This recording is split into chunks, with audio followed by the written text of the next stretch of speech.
ಪ್ರಿಯ ವಿದ್ಯಾರ್ಥಿಗಳೇ, ಸಮಯದ ಈ ಕಲಿಕಾ ತರಗತಿಗೆ ತಮ್ಮೆಲ್ಲರಿಗೂ ಸಹಿತ ಸ್ವಾಗತ ಕೋರ್ತಾ ಇವತ್ತು ಮಕ್ಕಳೇ ನಾವು ಭೂಗೋಳಶಾಸ್ತ್ರದ 3ನೇ ಅಧ್ಯಾಯದಲ್ಲಿ ಬರ್ತಕ್ಕಂತಹ ಕರ್ನಾಟಕದ ವಾಯುಗುಣ, ಮಣ್ಣುಗಳು, ಸ್ವಾಭಾವಿಕ ಸಸ್ಯವರ್ಗ ಮತ್ತು ಪ್ರಾಣಿ ಸಂಪತ್ತು ಅನ್ನುವಂತಹ ಒಂದು ಅಧ್ಯಾಯದಲ್ಲಿ ಕರ್ನಾಟಕದಲ್ಲಿ ಕಂಡುಬರುವಂತಹ ಪ್ರಮುಖ ವಾಯುಗುಣದ ಲಕ್ಷಣಗಳ ಬಗ್ಗೆ ನಾವು ಈ ಒಂದು ಅಧ್ಯಾಯದಲ್ಲಿ ತಿಳ್ಕೊಳ್ತೀವಿ. ನಂತರ ಕರ್ನಾಟಕದಲ್ಲಿ ಋತುಮಾನಗಳ ವಾಯುಗುಣದ ಪರಿಸ್ಥಿತಿಯನ್ನು ಕುರಿತು ಅಧ್ಯಯನವನ್ನು ಮಾಡೋಣ. ಮಕ್ಕಳೀಗ ನಮಗೆ ತಿಳಿದಂತಹ ವಾತಾವರಣ ಮೊದಲೇ ಬರ್ತಕ್ಕಂಥ ನಮಗೆ ವಾಯುಗುಣದ ಕುರಿತು ಚರ್ಚೆಯನ್ನು ಮಾಡ್ತೀವಿ. ಹಾಗಾಗಿ ನಾವು ಈ ಒಂದು ಅಂಶವನ್ನು ಗಮನಿಸಬೇಕಾಗ್ತದೆ. ನಿಮಗೆ ಕಳೆದ ಒಂದು ತರಗತಿಯಲ್ಲಿ ನಾವು ವಿಷಯವನ್ನು ತಿಳಿಸಿದ್ವಿ. ನಿಮಗೆ ಏನಪ್ಪಾ ಅಂದ್ರೆ ವಾಯುಗುಣ ಮತ್ತು ಹವಾಗುಣ. ವಾಯುಗುಣ ಮತ್ತು ಹವಾಗುಣ ಇವೆರಡರ ಮಧ್ಯೆ ವ್ಯತ್ಯಾಸವನ್ನು ನಾವು ಗಮನಿಸ್ತೀವಿ. ಮಕ್ಕಳಲ್ಲಿ ನಾವು ಇವತ್ತು ನೀವೆಲ್ಲ ನೋಡ್ತಾ ಇದ್ರಿ, ವಾತಾವರಣದಲ್ಲಿ ನೋಡ್ತಾ ಇದ್ರಿ, ಕೆಲವು ಸಂದರ್ಭದಲ್ಲಿ ಮೋಡ ಮುಚ್ಚಿದಂಗೆ ಕಾಣ್ತದೆ, ಮೋಡ ಕವಿದ ವಾತಾವರಣ ಇರ್ತದೆ, ಕೆಲವು ಸಂದರ್ಭದಲ್ಲಿ ಬಿಸಿಲು ಜೋರಾಗಿ ಬಿಡ್ತಾ ಇರ್ತದೆ, ಮಂಜು ಬಿಡ್ತಾ ಇರ್ತದೆ. ಸೊ ಇವೆಲ್ಲ ಅನುಭವಗಳನ್ನು ನಾವು ಇವತ್ತು ಗಮನದಲ್ಲಿ ಇಟ್ಟಿದ್ದೀವಿ. ಸೊ ಮಕ್ಕಳಲ್ಲಿ ಮೋಡ ಆಗ್ತಕ್ಕಂಥದನ್ನ ನಾವು ನೋಡಿದಾಗ ಈ ಮೋಡ ಎಷ್ಟು ದಿನಗಳವರೆಗೆ ಇರಲಿಕ್ಕೆ ಸಾಧ್ಯತೆ ಇದೆ ನೋಡಿ ಮಕ್ಕಳೇ. ಎಷ್ಟು ದಿನ ಇರ್ಬೋದು ಮೋಡ ಕವಿದ ವಾತಾವರಣ? ಯಾರು ಹೇಳ್ತೀರಿ? Very good. ಇಲ್ಲಿ ಮಕ್ಕಳೀಗ ನಾವು ಮೋಡ ಕವಿದ ವಾತಾವರಣ 1 ದಿನ ಇರಬಹುದು, 8 ದಿನ ಇರಬಹುದು, 15 ದಿನ ಇರಬಹುದು. ಇದು ವರ್ಷ ಪೂರ್ತಿ ಹಿಂಗೆ ಇರ್ತದ? ವೆರಿ ಗುಡ್, ಇಲ್ಲ. ಹಾಗಾಗಿ ಇಲ್ಲಿ ನಾವು ವಾಯುಗುಣದ ವಾಯುಮಂಡಲದ ವಾತಾವರಣದಲ್ಲಿ ಆಗ್ತಕ್ಕಂತಹ ಪ್ರಕ್ರಿಯೆ ಅದು ಅಲ್ಪಾವಧಿಯನ್ನು ಹೊಂದಿದ್ರೆ 1 ದಿನ ಆಗಿರ್ಬೋದು, 2 ದಿನ ಆಗಿರ್ಬೋದು, 8 ದಿನ ಆಗಿರ್ಬೋದು, 15 ದಿನ ಆಗಿರ್ಬೋದು. ಹೀಗೆ ವಾತಾವರಣದ ಪರಿಸ್ಥಿತಿ ಅಲ್ಪಾವಧಿಯನ್ನು ಹೊಂದಿದ್ರೆ ಅದಕ್ಕೆ ನಾವು ವಾಯು ಅದು ಹವಾಗುಣ ಎಂದು ಕರಿತೀವಿ. ಸೊ ಅದೇ ರೀತಿ ನಾವು ವಾತಾವರಣದಲ್ಲಿ ದೀರ್ಘಾವಧಿಯ ವಾಯುಗಳ ಪರಿಸ್ಥಿತಿಯನ್ನ ವಾಯುಗುಣ ಅಂತ ಹೇಳ್ತೀವಿ. ಅದು 1 ತಿಂಗಳಾಗಿರ್ಬೋದು, 6 ತಿಂಗಳಾಗಿರ್ಬೋದು, ವರ್ಷ ಆಗಿರ್ಬೋದು, 2 ವರ್ಷ ಆಗಿರ್ಬೋದು. ಇಂತಹ ಒಂದು ವಾತಾವರಣದ ಪರಿಸ್ಥಿತಿಯನ್ನು ನಾವಲ್ಲಿ ಹವಾಗುಣ ಅಂತ ನಾವು ಕರಿತೀವಿ ಮಕ್ಕಳೇ. ಸೊ ಇಲ್ಲಿ ನಾವು ಅಧ್ಯಯನ ಮಾಡಬೇಕಾಗಿರತಕ್ಕಂಥದ್ದು ಕರ್ನಾಟಕದ ಬಗ್ಗೆ ಮಾತ್ರ. ಸೊ ಕರ್ನಾಟಕದಲ್ಲಿ ಉಷ್ಣವಲಯದ ಮಾನ್ಸೂನ್ ವಾಯುಗುಣ ಇದೆ. ಉಷ್ಣವಲಯದ ಕರ್ನಾಟಕದಲ್ಲಿ ಅಂತ ವಾಯುಗುಣ ಹೊಂದಿದೆ ಅಂದ್ರೆ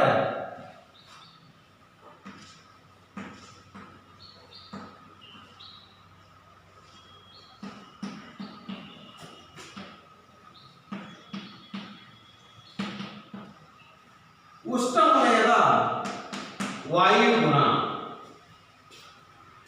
ಇಲ್ಲಿ ನಾವು ಉಷ್ಣವಲಯದ ಮಾನ್ಸೂನ್ ವಾಯುಗುಣ, ಇಲ್ಲಿ ಅತಿಯಾಗಿರ್ತಕ್ಕಂತಹ ಶಾಖ ಮತ್ತು ತೇವಾಂಶವುಳ್ಳ ಬೇಸಿಗೆ ಹಾಗೂ ತಂಪಾದ ಮತ್ತು ಶುಷ್ಕವಾಗಿರತಕ್ಕಂತಹ ಚಳಿ ಈ ಒಂದು ವಾಯುಗುಣದ ಪ್ರಮುಖ ಲಕ್ಷಣ. ಅತಿಯಾದಂತಹ ಉಷ್ಣಾಂಶ ಇರುತ್ತದೆ, ತೇವಾಂಶವುಳ್ಳಂತಹ ಬೇಸಿಗೆ ಇರುತ್ತದೆ, ತಂಪಾದ ಹಾಗೂ ಶುಷ್ಕವಾಗಿರತಕ್ಕಂತಹ ಚಳಿಗಾಲ ಇರುತ್ತದೆ. ಇದು ಉಷ್ಣವಲಯದ ಮಾನ್ಸೂನ್ ವಾಯುಗುಣದ ಪ್ರಮುಖ ಲಕ್ಷಣ. ಆದರೂ ಸಹಿತ ಕರ್ನಾಟಕದ ವಾಯುಗುಣ ಪ್ರಮುಖ ವೈವಿಧ್ಯತೆಯಿಂದ ಕೂಡಿದೆ.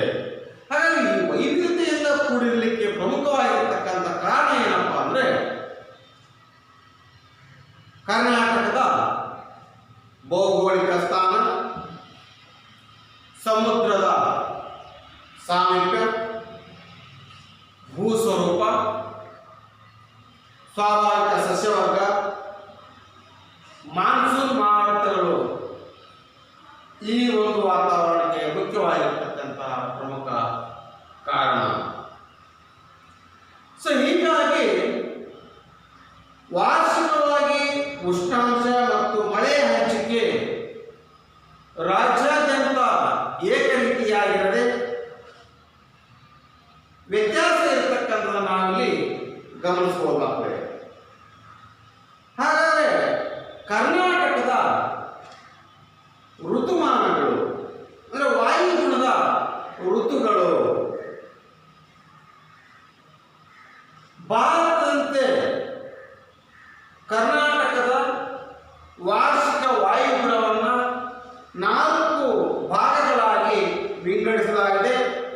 ಚಳಿಗಾಲ, ಮಳೆಗಾಲ, ಮಾನ್ಸೂನ್ ಮಾರುತಗಳ ನಿರ್ಗಮನ ಕಾಲ, ಇನ್ನೊಂದು ಚಳಿಗಾಲ. ಸರಿ, ಅದು ಚಳಿಗಾಲ. ಹಾಗಾಗಿ ಈ 4 ರೀತಿಯಾಗಿರ್ತಕ್ಕಂತಹ ವಾಯುಗುಣದಲ್ಲಿರ್ತಕ್ಕಂತಹ ಋತುಮಾನಗಳು, ವಾಯುಗುಣದ ಋತುಗಳು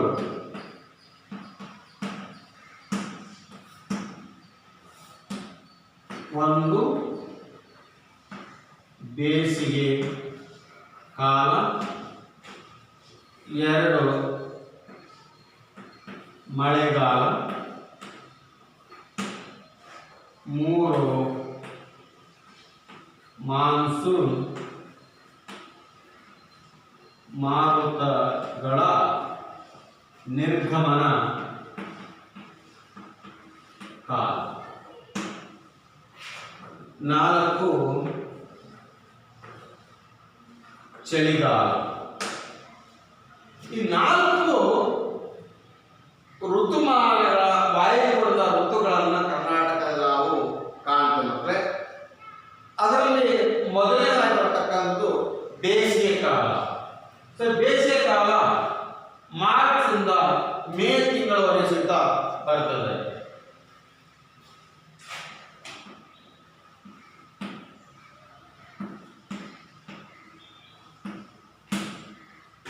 ಕರ್ನಾಟಕದಲ್ಲಿ ಬೇಸಿಗೆ ಕಾಲ ಎಲ್ಲಿಂದ ಎಲ್ಲಿಗೂ ಪ್ರಾರಂಭ ಆಗ್ತದಪ್ಪ ಅಂದ್ರೆ ಮಾರ್ಚ್ ಇಂದ ಮೇ ತಿಂಗಳವರೆಗೂ ಇರ್ತದೆ. ಈ ಒಂದು ಕಾಲದಲ್ಲಿ ವಾಯುಗುಣವು ಅತಿ ಶಾಖ, ಶುಷ್ಕ ಮತ್ತು ಸೆಕೆಯಿಂದ ಕೂಡಿರುತ್ತದೆ. ಅತಿ ಶಾಖ, ಸೆಕೆ ಮತ್ತು ಶುಷ್ಕದಿಂದ ಕೂಡಿರ್ತಕ್ಕಂಥದ್ದು ಯಾವಪ್ಪ ಅಂತಂದ್ರೆ ಬೇಸಿಗೆ ಕಾಲ. ಈ ಒಂದು ಕಾಲ ಮಾರ್ಚ್ ತಿಂಗಳ ನಂತರ ರಾಜ್ಯಾದ್ಯಂತ ಉಷ್ಣಾಂಶವು ಏಕ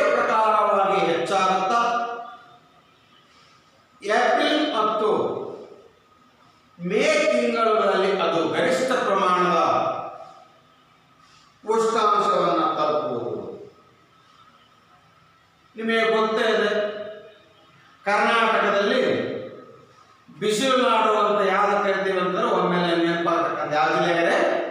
ರಾಯಚೂರು ಜಿಲ್ಲೆ. ರಾಯಚೂರು ಆಗಲಿ, ಬಳ್ಳಾರಿ ಆಗಲಿ, ಕಲಬುರಗಿ ಆಗಲಿ, ಈ ಒಂದು ನಾವು ಜಿಲ್ಲೆಗಳಲ್ಲಿ ಹೇಳ್ಬಿಟ್ಟು ಅದಕ್ಕೆ ಬಿಸಿಲು ನಾಡಿದು ಅಂತೇಳಿ ನಾವು ಕರಿತೀವಿ. ಹಾಗೆ ರಾಯಚೂರಿನಲ್ಲಿ ಸಾಮಾನ್ಯವಾಗಿ ಪ್ರತಿ ವರ್ಷ 45.6 ಡಿಗ್ರಿ ಸೆಲ್ಸಿಯಸ್ ಉಷ್ಣಾಂಶ ಕಂಡುಬರುತ್ತದೆ.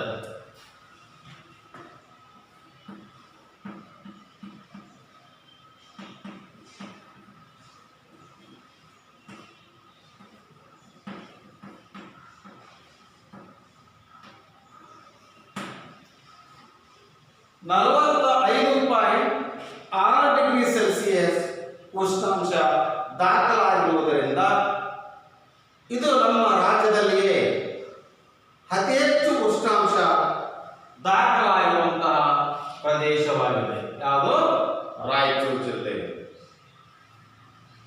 ಉತ್ತರ ಮೈದಾನದ ಇತರೆ ಜಿಲ್ಲೆಗಳಲ್ಲಿಯೂ ಸಹಿತ ಉಷ್ಣಾಂಶ ಹೆಚ್ಚಾಗಿರ್ತಕ್ಕಂತಹ ಜಿಲ್ಲೆಗಳನ್ನ ನಾವು ಗಮನಿಸಬಹುದು ಮಕ್ಕಳೇ.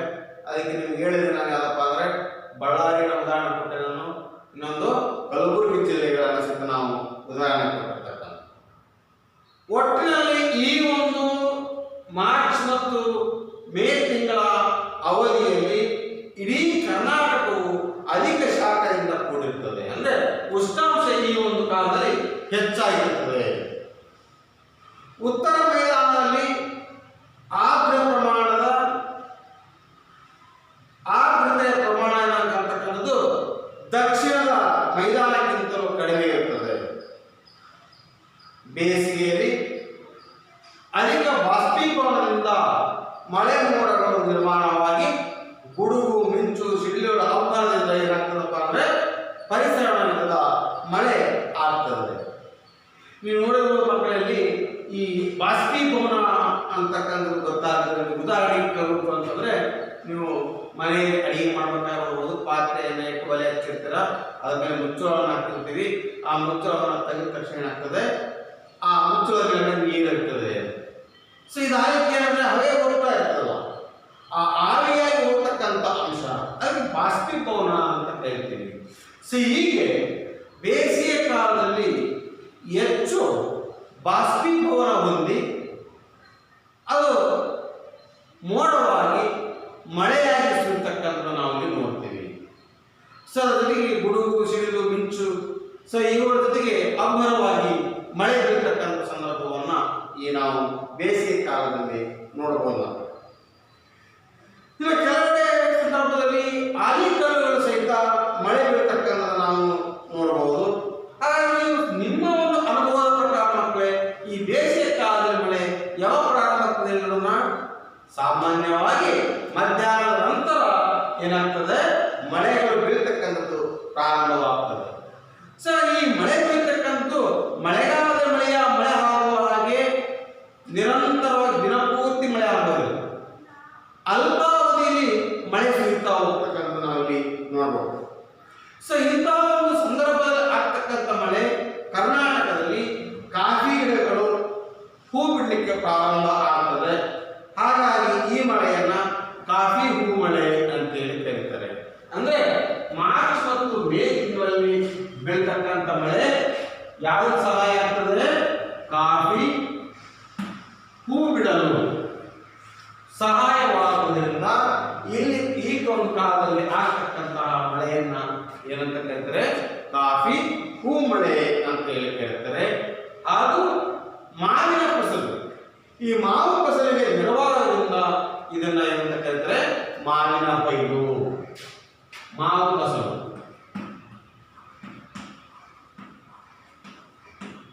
ಮಾವು ಫಸಲಿಗೆ ನೆರವಾಗೋದ್ರಿಂದ ಮಾವಿನ ಕೊಯ್ಲು ಅಂತಾರೆ. ಕಾಫಿ ಗಿಡಗಳು ಹೂ ಬಿಡ್ತಕ್ಕಂಥ ಸಂದರ್ಭವಾಗಿರೋದ್ರಿಂದ ಅವುಗಳಿಗೆ ಏನಂತ ಕರೀತಾರಪ್ಪ ಅಂತಂದ್ರೆ ಕಾಫಿ ಹೂ ಮಳೆ ಅಂತ ಸಹಿತ ಕರೀತಾರೆ. ಈ ಒಂದು ಕಾಲದಲ್ಲಿ ರಾಜ್ಯದಲ್ಲಿ ವಾರ್ಷಿಕ ಒಟ್ಟು ಶೇಕಡ ಮಳೆ ಎಷ್ಟಾಗ್ತದಪ್ಪ ಅಂದ್ರೆ 7% ಮಳೆ ಬೀಳ್ತದೆ. ಎಷ್ಟು? 7% ಮಳೆ ಈ ಒಂದು ಸಂದರ್ಭದಲ್ಲಿ ಬೀಳ್ತಕ್ಕಂಥ ನಾವಿಲ್ಲಿ ಗಮನಿಸಬಹುದು ಮಕ್ಕಳೇ.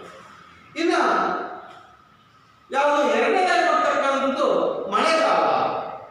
ಹೆಸರೇ ಸೂಚಿಸುತ್ತದೆ ಮಳೆಗಳು ಪ್ರಾರಂಭವಾಗುವಂತಹ ತಿಂಗಳಿವೆ. ಸೊ ಈ ಸಂದರ್ಭದಲ್ಲಿ ನಿಮ್ಮೆಲ್ಲ ಅನುಭವ ಆಗ್ತದೆ. ಶಾಲೆ ಜೂನ್ ತಿಂಗಳಿಂದ ಸೆಪ್ಟೆಂಬರ್, ಜೂನ್ ಸೆಪ್ಟೆಂಬರ್ ತಿಂಗಳಲ್ಲಿ ಇದನ್ನ ಮಳೆಗಾಲ ಅಂತ ಕರಿತೀವಿ. ಸೊ ಇದು ನಿಮಗೆ ಅನುಭವ ಮಕ್ಕಳಿಗೆ ಶಾಲೆ ಪ್ರಾರಂಭವಾಗತಕ್ಕಂತಹ ತಿಂಗಳು. ಈ ಒಂದು ತಿಂಗಳಿಂದನೇ ಮಳೆಗಾಲ ಅಂತಕ್ಕಂಥದ್ದು ಪ್ರಾರಂಭ ಆಗ್ತದೆ. ಪ್ರಾರಂಭವಾಗಿ ಸೆಪ್ಟೆಂಬರ್ ಹಂತಕ್ಕೆ ಇದು ಕೊನೆಗೊಳ್ತಕ್ಕಂಥ ನಾವಿಲ್ಲಿ ನೋಡಬಹುದು. ಸೊ ಈ ಒಂದು ಮಳೆಗಾಲವನ್ನ ಏನಂತ ಕರೀತಾರೆ? ನೈಋತ್ಯ ಮಾನ್ಸೂನ್ ಮಾರುತಗಳ ಕಾಲ ಅಂತ ಸಹಿತ ಕರೀತಾರೆ. ಯಾಕೆ ಇಲ್ಲಿ ಅಂತಂದ್ರೆ ನಾವಿಲ್ಲಿ ದಿಕ್ಕುಗಳನ್ನು ನೋಡ್ಬೋದು. ಸೊ ಇಲ್ಲಿ ಉತ್ತರ, ಈಶಾನ್ಯ, ಆಗ್ನೇಯ, ದಕ್ಷಿಣ, ನೈಋತ್ಯ, ಪಶ್ಚಿಮ, ವಾಯು. ಸೊ ಈ ನೈಋತ್ಯ ಮಾನ್ಸೂನ್ ಮಾರುತಗಳ ಕಾಲ ಅಂತ ಕರೀತಾರೆ. ಮತ್ತೆ ನೀವೆಲ್ಲ ನೋಡಿದ ಹಾಗೆ ಈ ಒಂದು ದಿಕ್ಕಿನಲ್ಲಿ ಉದಾಹರಣೆಯಲ್ಲಿ ಅರ್ಧ ಭಾರತವನ್ನು ಬಿಡಿಸಿ ನೋಡಿದಾಗ ಸೊ ಈ ರೀತಿ ಬರ್ತಾ ಇರ್ತದೆ. ಸೊ ಈ ಒಂದು ಸಂದರ್ಭದಲ್ಲಿ ಇಲ್ಲಿ ಏನಿದೆ? ಅರಬ್ಬಿ ಸಮುದ್ರ. ಈ ಅರಬ್ಬಿ ಸಮುದ್ರದ ಕಡೆಯಿಂದ ಬೀಸುವಂತಹ ಮಾರುತಗಳು ತೇವಾಂಶ ಭರಿತವಾದಂತಹ ಮಾರುತಗಳು. ಸೊ ತೇವಾಂಶ ಭರಿತವಾದಂತಹ ಮಾರುತಗಳು ಆಗಿದ್ದರಿಂದ ಪಶ್ಚಿಮ ಘಟ್ಟಗಳ ಪಶ್ಚಿಮ ಭಾಗಕ್ಕೆ ಅತಿ ಹೆಚ್ಚು ಮಳೆಯನ್ನ ಸುರಿಸ್ತದೆ. ಪೂರ್ವದ ಕಡೆಗೆ ಹೋದಂತೆ ಏನಾಗ್ತದಪ್ಪ ಅಂದ್ರೆ ಮಳೆಯ ಪ್ರಮಾಣ ಇಲ್ಲಿ ಏನಾಗ್ತದೆ? ಕಡಿಮೆ ಆಗ್ತದೆ. ಸೊ ಈ ಒಂದು ಪ್ರದೇಶವನ್ನ ಮಳೆ ನೆರಳಿನ ಪ್ರದೇಶ ಅಂತ ಸಹಿತ ಇಲ್ಲಿ ಕರೀತಾರೆ. ಮತ್ತೆ ನಾವಿಲ್ಲಿ ನೋಡಿದಾಗ ನೈಋತ್ಯ ಮಾನ್ಸೂನ್ ಮಾರುತಗಳ ಕಾಲ ಅಂತ ಸಹಿತ ಇದನ್ನ ಕರೀತಾರೆ. ಅರಬ್ಬಿ ಸಮುದ್ರದ ಮೇಲಿಂದ ಬೀಸತಕ್ಕಂಥ ಮಾನ್ಸೂನ್ ಮಾರುತಗಳು ತೇವಾಂಶ ಭರಿತವಾದಂತಹ ಮಾರುತಗಳಾಗಿರ್ತದೆ. ಆ ತೇವಾಂಶ ಭರಿತವಾದಂತಹ ಮಾರುತಗಳನ್ನ ಮಲೆನಾಡು ಮತ್ತು ಪಶ್ಚಿಮ ಘಟ್ಟಗಳು ಏನ್ ಮಾಡ್ತಾವಪ್ಪ ಅಂತಂದ್ರೆ ಅವನ ತಡೆದು ಅಧಿಕ ಮಳೆಯನ್ನ ಪಡೆಯಲಿಕ್ಕೆ ಸಾಧ್ಯತೆ ಆಗ್ತದೆ.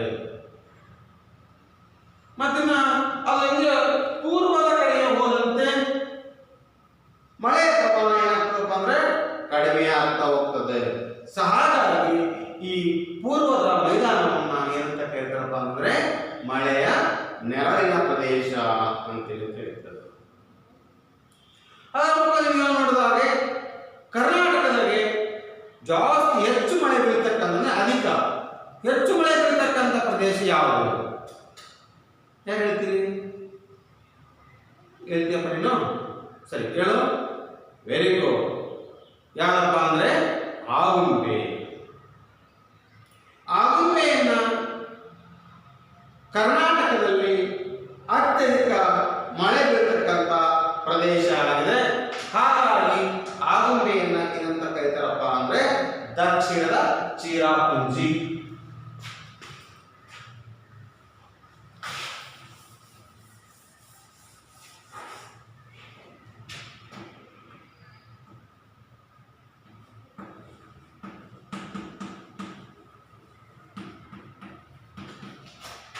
ಆಗುಂಬೆಯನ್ನು ದಕ್ಷಿಣದ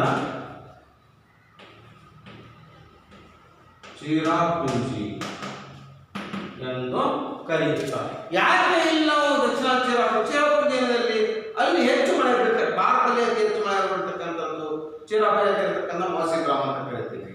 ಸೊ ಅದೇ ರೀತಿಯಾಗಿ ಕರ್ನಾಟಕದಲ್ಲಿ ಹೆಚ್ಚು ಮಳೆ ಬೀಳ್ತಕ್ಕಂಥ ಆಗುಂಬೆಯನ್ನು ಏನಂತ ಕರೀತಾರೆ?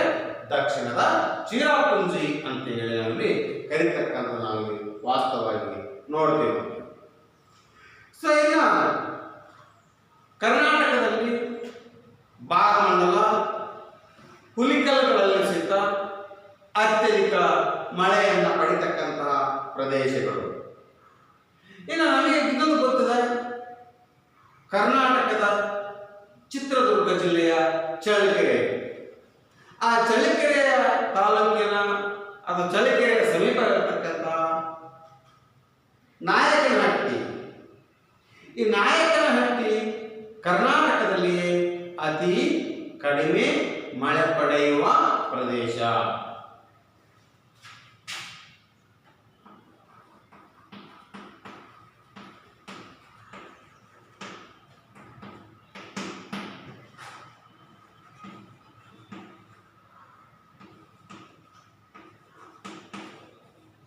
ಕಡಿಮೆ ಮಳೆ ಬೆಳೆಯತಕ್ಕಂಥ ಪ್ರದೇಶ ಏನಪ್ಪ ಅಂದ್ರೆ ನಾಯಕನಹಟ್ಟಿ. ಇದೆಯಲ್ಲಿದೆ ಚಳ್ಳಕೆರೆ ಸಮೀಪ ಇರತಕ್ಕಂಥದ್ದು. ಈ ಒಂದು ಅವಧಿಯಲ್ಲಿ ರಾಜ್ಯಾದ್ಯಂತ ಉಷ್ಣಾಂಶವು ಹೆಚ್ಚಿರುತ್ತದೆ, ಜೊತೆಗೆ ತೇವಾಂಶವೂ ಕೂಡ ಹೆಚ್ಚಾಗುತ್ತದೆ. ಮೋಡ ಕವಿದಂತಹ ಪರಿಸ್ಥಿತಿ ಈ ಒಂದು ಕಾಲದಲ್ಲಿ ಕಂಡುಬರುತ್ತದೆ. ಈ ಋತುಮಾನದಲ್ಲಿ ಕರ್ನಾಟಕದಲ್ಲಿ 80% ಮಳೆಯನ್ನು ಪಡೆಯುತ್ತದೆ. ಈ ಒಂದು ಕಾಲ 80%. ಹಾಗಾಗಿ ಇದನ್ನ ಮಳೆಗಾಲ ಅಂತ ಕರೀತಾರೆ. ಜೂನ್ನಿಂದ ಸೆಪ್ಟೆಂಬರ್ ತಿಂಗಳಲ್ಲಿ ಕರ್ನಾಟಕದ ಹೆಚ್ಚು ಮಳೆ ಎಷ್ಟು ಬೀಳ್ತದೆ? 80% ಭಾಗ ಈ ಒಂದು ಅವಧಿಯಲ್ಲಿ ಮಳೆಯನ್ನ ಪಡಿತಕ್ಕಂಥ ನಾವಿಲ್ಲಿ ನೋಡಬಹುದು. ಹಾಗಾಗಿ ಈ ಒಂದು ಅವಧಿಯಲ್ಲಿ ರಾಜ್ಯದಲ್ಲಿ ಬಿತ್ತನೆಯ ಕಾಲ ಪ್ರಾರಂಭ ಆಗ್ತಕ್ಕಂಥದ್ದು. ಹಾಗಾಗಿ ಇದರ ಮುಂಗಾರು ಮಳೆ ಅಂತ ಸಹಿತ ಕರೀತಾರೆ. ಬೇಸಾಯಕ್ಕೆ ಅನುಕೂಲವಾಗುವಂತಹ ಕಾಲ ಇದು. ನೀವೆಲ್ಲ ರೈತರ ಮಕ್ಕಳಿಗೆಲ್ಲ ಗೊತ್ತಾ ಇದೆ. ಈಗಾಗಲೇ ಎಲ್ಲ ಬೆಳೆಗಳನ್ನು ಸಹಿತ ಈಗ ಕಟಾವನ್ನು ಮಾಡಿದಿರಿ.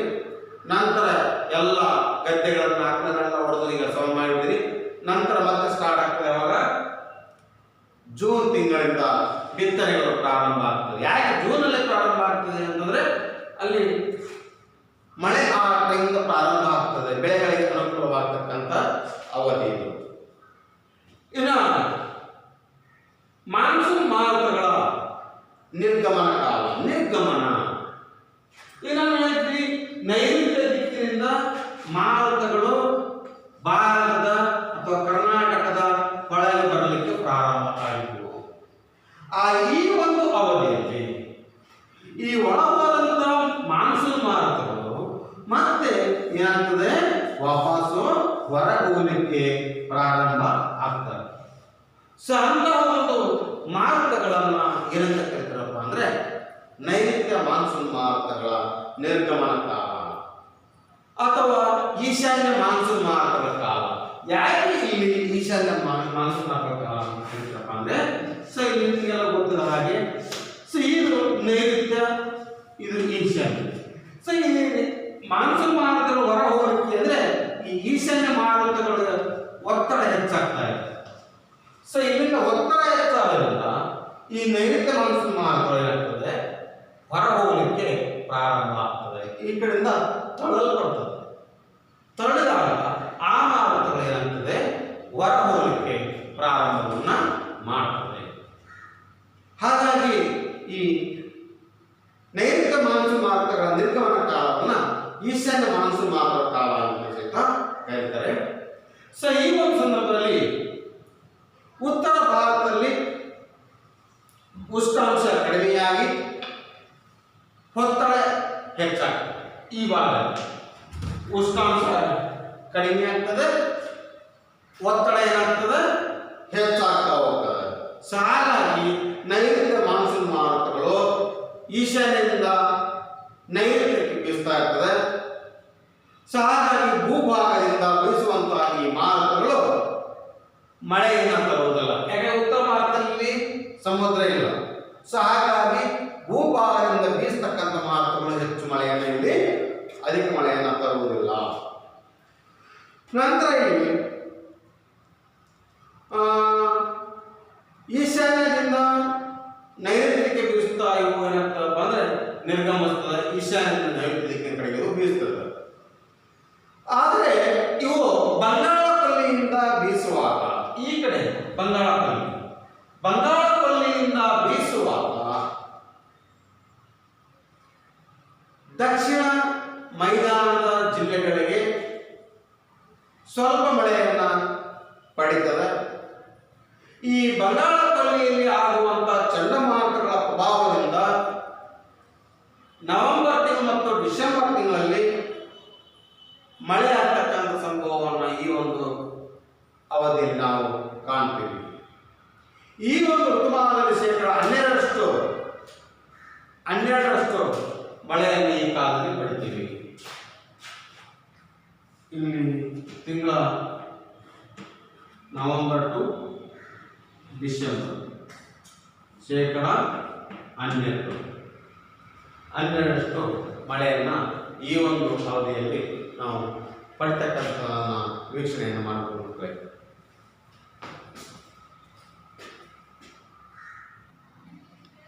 ಹೀಗೆ ನಾವು ಮಾನ್ಸೂನ್ ಮಾರುತಗಳ ನಿರ್ಗಮನ ಕಾಲವನ್ನು ನೋಡಿದ್ರೆ ತದನಂತರ ಬರ್ತಕ್ಕಂಥದ್ದು ಚಳಿಗಾಲ. ಸೊ ಈ ಒಂದು ಚಳಿಗಾಲ ಡಿಸೆಂಬರ್ ಇಂದ ಫೆಬ್ರವರಿ ಬರ್ತದೆ.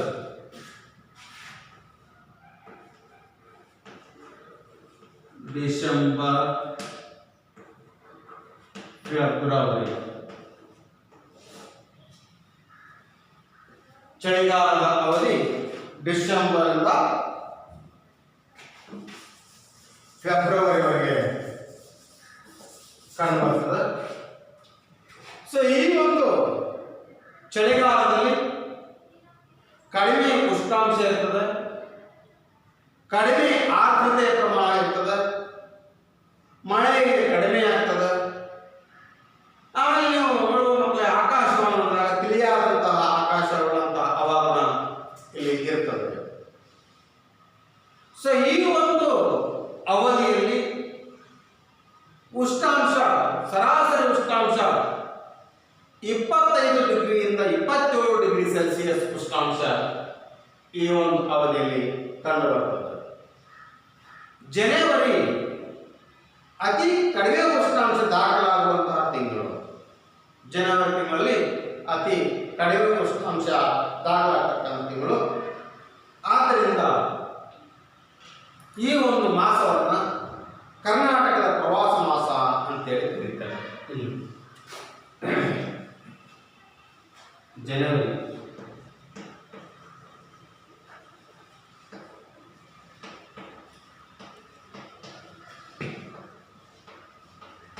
ಕರ್ನಾಟಕದ ಪ್ರವಾಸ ಮಾಸ. ಕರ್ನಾಟಕದ ಪ್ರವಾಸ ಮಾಸ ಅಂತೇಳಿ ಜನವರಿ ತಿಂಗಳನ್ನ ಕರೀತಾರೆ.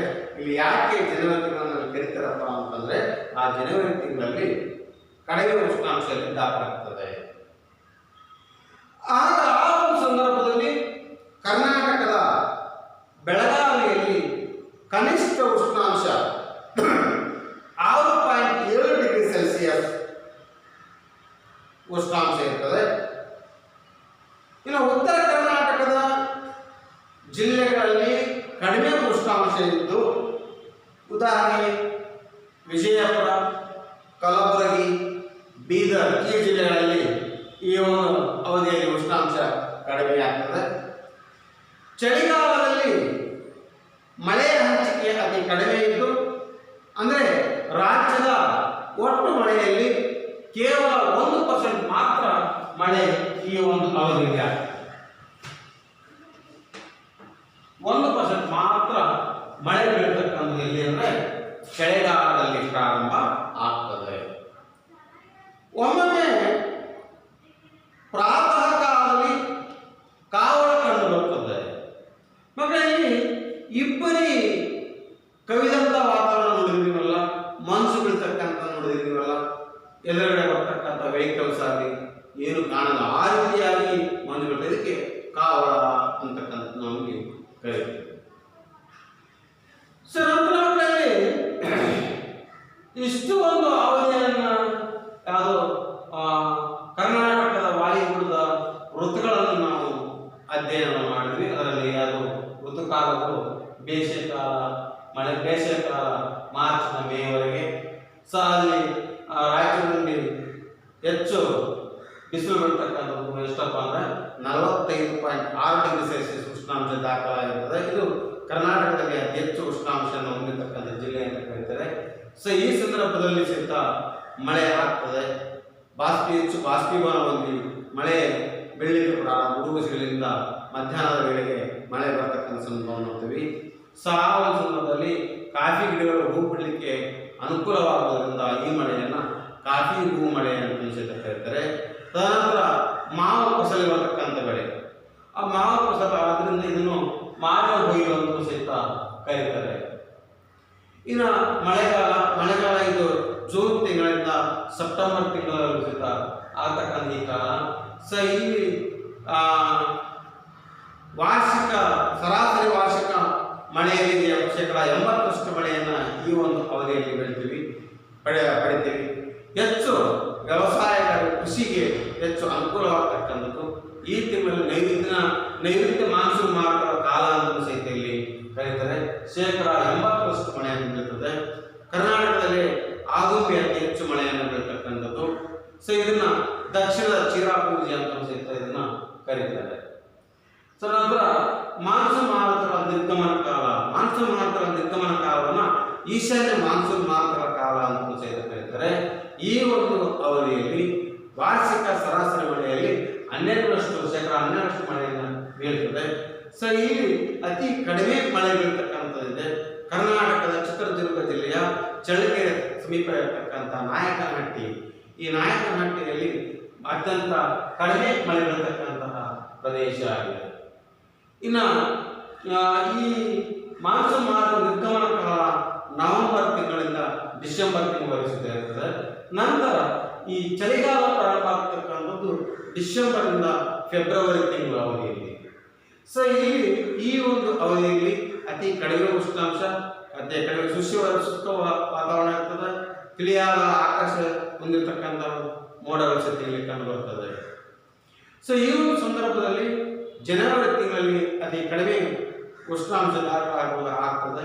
ಸೊ ಆ ಒಂದು ತಿಂಗಳ ಮಾಸವನ್ನು ಕರ್ನಾಟಕದ ಪ್ರವಾಸ ಮಾಸ ಅಥವಾ ಪ್ರವಾಸ ತಿಂಗಳು ಅಂತ ಸಹಿತ ಇದನ್ನ ಕರೀತಾರೆ. ಸೊ ಈ ಒಂದು ಅವಧಿಯಲ್ಲಿ ಕೇವಲ 1% ಮಾತ್ರ ಮಳೆ ಇಲ್ಲಿ ಬೀಳ್ತಕ್ಕಂಥದ್ದನ್ನು ನಾವು ಇಲ್ಲಿ ನೋಡಬಹುದು. ಸೊ ಇಲ್ಲಿವರೆಗೆ ಸಹಿತ ನಾವು ಕರ್ನಾಟಕದ ವಾಯುಗುಣದ ಋತುಗಳ ಬಗ್ಗೆ ನಾವು ತಿಳ್ಕೊಂಡ್ವಿ ಮಕ್ಕಳೇ. ಆದರೆ ಮಳೆ ಹಂಚಿಕೆ ಹೇಗಾಗ್ತದೆ,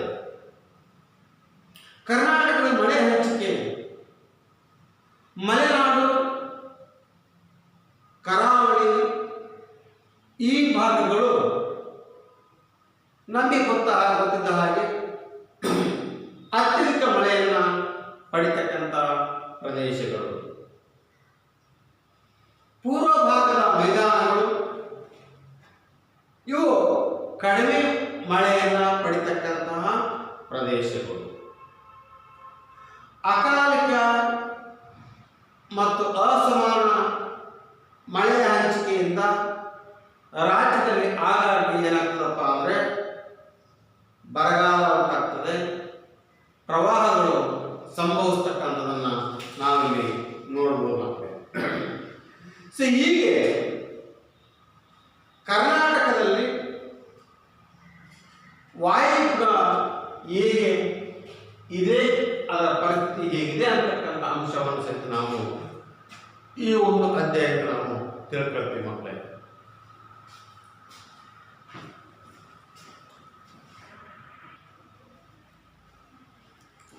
ಹಾಗಾದ್ರೆ ಮಕ್ಕಳೇ, ಇವತ್ತು ನಾವು ಕರ್ನಾಟಕದ ವಾಯುಗುಣದ ಬಗ್ಗೆ ನಾವು ಅಧ್ಯಯನವನ್ನು ಮಾಡಿದ್ವಿ.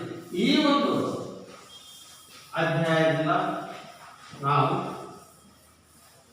ವಾಯುಗುಣ ಮತ್ತು ಹವಾಗುಣ ಇದರ ಒಂದು ಕಲ್ಪನೆಯನ್ನು ತಿಳ್ಕೊಂಡು ನಂತರ ನಾವು ಕರ್ನಾಟಕದಲ್ಲಿ ಯಾವ ಮಾದರಿಯ ವಾಯುಗುಣವನ್ನು ಹೊಂದಿದೆ, ಈ ವಾಯುಗುಣದ ಮೇಲೆ ಪ್ರಭಾವವನ್ನು ಬೀರತಕ್ಕಂತಹ ಅಂಶಗಳು. ಈಗ ನಾವು ಹೇಳಿದ್ವಿ ಕರ್ನಾಟಕದ ವಾಯುಗುಣ ವೈವಿಧ್ಯತೆಯಿಂದ ಕೂಡಿದೆ. ಈ ವೈವಿಧ್ಯತೆ ಕೂಡಿರಲಿಕ್ಕೆ ಕಾರಣವಾಗಿರ್ತಕ್ಕಂತಹ ಅಂಶಗಳ ಬಗ್ಗೆ ಈ ಒಂದು ಅಧ್ಯಾಯದಿಂದ ನಾವು ತಿಳ್ಕೊಂಡ್ವಿ. ಸೊ ಹೀಗಾಗಿ ಕರ್ನಾಟಕದ ರಾಜ್ಯದಾದ್ಯಂತ ಏಕರೂಪವಾಗಿ ಮಳೆ ಬಿದ್ದಿಲ್ಲ ಅಂತಕ್ಕಂತಹ ಅಂಶವನ್ನು ಸಹಿತ ನಾವು ಇಲ್ಲಿ ಗಮನದಲ್ಲಿ ಇಟ್ಕೊಂಡಿದ್ದೀವಿ ನಾವು. ಹಾಗಾದರೆ ಕರ್ನಾಟಕದ ವಾಯುಗುಣದ ಋತುಮಾನ ಯಾವುವು ಅಂತ ಕೇಳಿದಾಗ 4 ರೀತಿಯಾಗಿರ್ತಕ್ಕಂಥ ಋತುಮಾನಗಳನ್ನು ನಾವು ನೋಡಿದ್ವಿ. ಬೇಸಿಗೆ ಕಾಲ, ಮಳೆಗಾಲ, ಮಾನ್ಸೂನ್ ಮಾರುತದ ನಿರ್ಗಮನ ಕಾಲ ಮತ್ತು ಚಳಿಗಾಲ.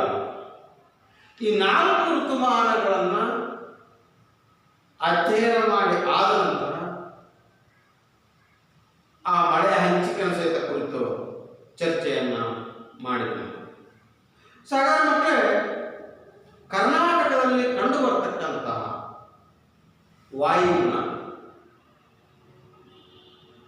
ಎಂತಹದ್ದು ಅಂದ್ರೆ ಕರ್ನಾಟಕವು ಯಾವ ರೀತಿಯ ವಾಯುಗುಣವನ್ನು ಹೊಂದಿದೆ? ಯಾರು ಹೇಳ್ತೀರಿ? ಹೇಳಪ್ಪ ನೋಡೋಣ. ನೀನು ಹೇಳು. Very good. ಕರ್ನಾಟಕವು ಉಷ್ಣವಲಯದ ಮಾನ್ಸೂನ್ ಮಾದರಿಯ ವಾಯುಗುಣವನ್ನು ಹೊಂದಿದೆ. ಹಾಗಾದರೆ ಕರ್ನಾಟಕದ ವಾಯುಗುಣವು ವೈವಿಧ್ಯಮಯವಾಗಿರಲು ಕಾರಣವೇನು? ಅಥವಾ ಕರ್ನಾಟಕ ವಾಯುಗುಣದ ಮೇಲೆ ಪ್ರಭಾವ ಬೀರುವಂತ ಅಂಶಗಳು ಯಾವುವು? ಯಾರು ಹೇಳ್ತೀರಿ? ಹೇಳಮ್ಮ ನೀನು. Very good. ಯಾವಂದ್ರೆ ಹೇಳು. Very good. ಭೌಗೋಳಿಕ ಸ್ಥಾನ, ಸಮುದ್ರ ಸಾಮೀಪ್ಯ, ಸ್ವಾಭಾವಿಕ ಸಸ್ಯವರ್ಗ, ಮಾನ್ಸೂನ್ ಮಾರುತಗಳ ಪ್ರಭಾವ, ಭೂಸ್ವರೂಪ, ಇವು ಕರ್ನಾಟಕದ ವಾಯುವಿನ ವೈವಿಧ್ಯತೆಯ ಮೇಲೆ ಪ್ರಭಾವ ಬೀರುವಂತಹ ಅಂಶಗಳು. ಕರ್ನಾಟಕದ ವಾಯುಗುಣದ ಋತುಗಳು ಯಾವುವು? ಯಾರು ಹೇಳ್ತಾರೆ? ಹೇಳಪ್ಪ ನೀನು. ಕೊನೆಯ ಹೇಳಪ್ಪ ನೀನು. Very good. ಯಾವ್ದಂದ್ರೆ ಬೇಸಿಗೆ ಕಾಲ, ಮಳೆಗಾಲ, ನೈಋತ್ಯ ಮಾನ್ಸೂನ್ ಮಾರುತಗಳ ನಿರ್ಗಮನ ಕಾಲ, ನಂತರ ಚಳಿಗಾಲ. ಇವು 4 ವಾಯುಗುಣದ ಋತುಮಾನಗಳು ಅಂತೇಳಿ ಕರೀತೀವಿ. ಹಾಗಾದರೆ ಕರ್ನಾಟಕ ರಾಜ್ಯದಲ್ಲಿಯೇ ಅತಿ ಹೆಚ್ಚು ಉಷ್ಣಾಂಶ ದಾಖಲಾಗಿರುವ ಪ್ರದೇಶ ಯಾವುದು?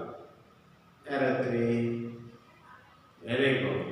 ಯಾವುದಂದ್ರೆ ರಾಯಚೂರು ಜಿಲ್ಲೆ. ರಾಯಚೂರಿನಲ್ಲಿ ಸಾಮಾನ್ಯವಾಗಿ ಪ್ರತಿ ವರ್ಷ ಅತಿ ಹೆಚ್ಚು ಅಂದ್ರೆ 40.6 ಡಿಗ್ರಿ ಸೆಲ್ಸಿಯಸ್ ಉಷ್ಣಾಂಶ ದಾಖಲಾಗಿರುವುದರಿಂದ ಈ ಪ್ರದೇಶವನ್ನು ರಾಜ್ಯದಲ್ಲಿ ಅತಿ ಹೆಚ್ಚು ಉಷ್ಣಾಂಶ ದಾಖಲಾಗಿರುವ ಪ್ರದೇಶ ಅಂತೇಳಿ ನಾವಿಲ್ಲಿ ಕರಿತೀವಿ. ಇನ್ನು ಇದರ ನಂತರ ಮಳೆಗಾಲ ಪ್ರಾರಂಭ ಆಗ್ತದೆ ಜೂನ್ ಮತ್ತು ಸೆಪ್ಟೆಂಬರ್ ತಿಂಗಳಲ್ಲಿ. ಸೊ ಇಲ್ಲಿ ಇದಕ್ಕಿಂತ ಇನ್ನೊಂದು ಹಿಂದೆ ಬೇಸಿಗೆ ಕಾಲ. ಬೇಸಿಗೆ ಸಮಯದಲ್ಲಿ ಗುಡುಗು ಸಿಡಿಲು ಮಿಂಚು ಸಹಿತವಾಗಿ ಮಳೆ ಬರ್ತದೆ ಮಧ್ಯಾಹ್ನದ ವೇಳೆಗೆ. ಈ ಕೆಲವೊಂದು ಭಾಗದಲ್ಲಿ ಈ ಮಳೆಯನ್ನ ಏನಂತ ಕರೀತಾರೆ? ಕಾಫಿ ಹೂಮಳೆ. ಇನ್ನೊಂದು ಮಾವಿನ ಹುಯ್ಲು. ಯಾಕೆ ಕಾಫಿ ಹೂಮಳೆ ಅಂತ ಕರೀತಾರೆ? ಈ ಸಂದರ್ಭದಲ್ಲಿ ಬೀಳುವಂತಹ ಮಳೆಯು ಕಾಫಿ ಗಿಡಗಳಿಗೆ ಹೂ ಬಿಡಲು ಸಹಾಯವಾಗುವುದರಿಂದ ಕಾಫಿ ಹೂ ಮಳೆ ಅಂತ ಕರೀತಾರೆ. ಮತ್ತು ಮಾವಿನ ಫಸಲಿಗೆ ನೆರವಾಗುವುದರಿಂದ ಈ ಮಳೆಯನ್ನು ಮಾವಿನ ಹುಯ್ಲು ಅಂತೇಳಿ ಸಹಿತ ಕರೀತಾರೆ. ಇನ್ನು ಮಳೆಗಾಲವನ್ನು ಇನ್ನೊಂದು ಹೆಸರಿಂದ ಕರೀತಾರೆ. ಏನಂತ ಕರೀತಾರೆ? ನೈಋತ್ಯ ಮಾನ್ಸೂನ್ ಮಾರುತಗಳ ಕಾಲ.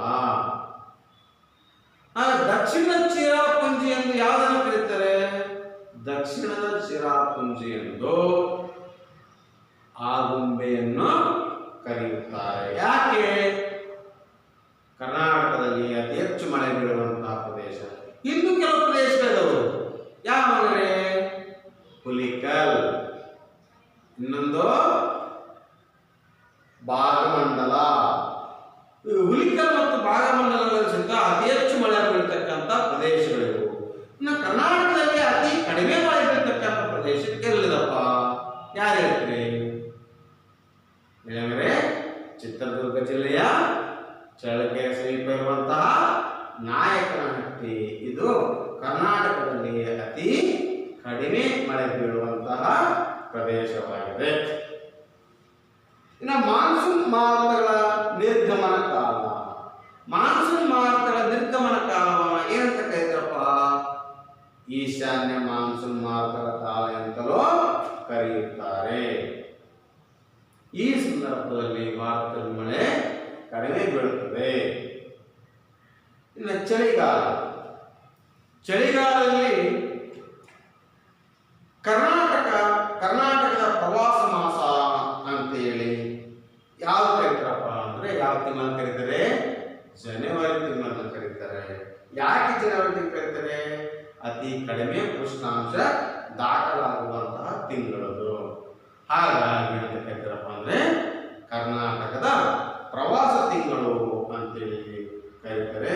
ಈ ಒಂದು ಸಂದರ್ಭದಲ್ಲಿ ಶೇಕಡ ಕೇವಲ 1% ಮಳೆ ಈ ಒಂದು ಅವಧಿಯಲ್ಲಿ ಬೀಳುತ್ತದೆ. ಅರ್ಥ ಆಯ್ತು ಮಕ್ಕಳೇ? ಇನ್ನು ಮಳೆಯ ಹಂಚಿಕೆಯನ್ನು ನಾವು ನೋಡೋದಾದ್ರೆ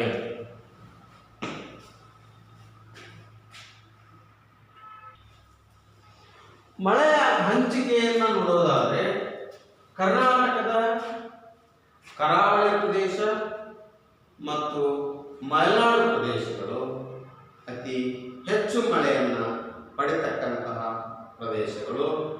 ನಂತರ ಪೂರ್ವ ಭಾಗದ ಮೈದಾನಗಳು ಇವು ಏನಪ್ಪ ಅಂದರೆ ಕಡಿಮೆ ಮಳೆ ದಾಖಲಾಗುವಂಥ ಪ್ರದೇಶಗಳು. ಕರ್ನಾಟಕದಲ್ಲಿ ಅಕಾಲಿಕ ಮಳೆ, ಅಸಮಾನ ಮಳೆಯ ಹಂಚಿಕೆಯಿಂದಾಗಿ ರಾಜ್ಯದಲ್ಲಿ ಏನಾಗ್ತದಪ್ಪ ಅಂದರೆ ಹಾಗಾಗಿ ಭೀಕರವಾದಂತಹ ಬರಗಾಲಗಳು, ಪ್ರವಾಹಗಳು ಇವು ಉಂಟಾಗ್ತಕ್ಕಂಥ ಸಂದರ್ಭವನ್ನು ನೋಡ್ತೀವಿ. ಹಾಗಾದ್ರೆ ಮತ್ತೆ ಇವತ್ತಿನ ಅಧ್ಯಾಯದ ಇಷ್ಟೆಲ್ಲ ಅಂಶಗಳನ್ನು ನೀವು ತಿಳ್ಕೊಳ್ತಾ ಇದ್ದಾರೆ. ಗೃಹಪಾಠವನ್ನು ಬರ್ಕೊಂಡ್ರೆ ಗೃಹಪಾಠ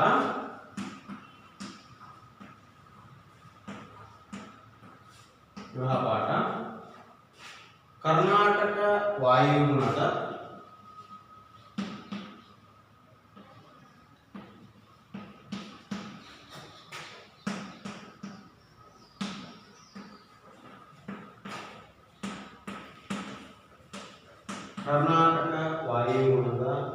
ಋತುಗಳನ್ನು ವಿವರಿಸಿರಿ. ಅಂದ್ರೆ 4 ಋತುಮಾನಗಳಿದಾವಲ್ಲ, ಆ 4 ಋತುಮಾನಗಳನ್ನು ಸಹಿತ ನಾವು ಇಲ್ಲಿ ಏನು ಮಾಡಬೇಕಾಗ್ತದೆ, ವಿವರಣೆಯನ್ನ ಕೊಟ್ಟಲ್ಲಿ ಬೇಕಾಗ್ತದೆ. ಸರಿ, ಇನ್ನು ಉಳಿದಿರ್ತಕ್ಕಂತಹ ವಿಷಯವನ್ನು ಮುಂದಿನ ಒಂದು ಅವಧಿಯಲ್ಲಿ ನಾವು ಚರ್ಚಿಸೋಣ.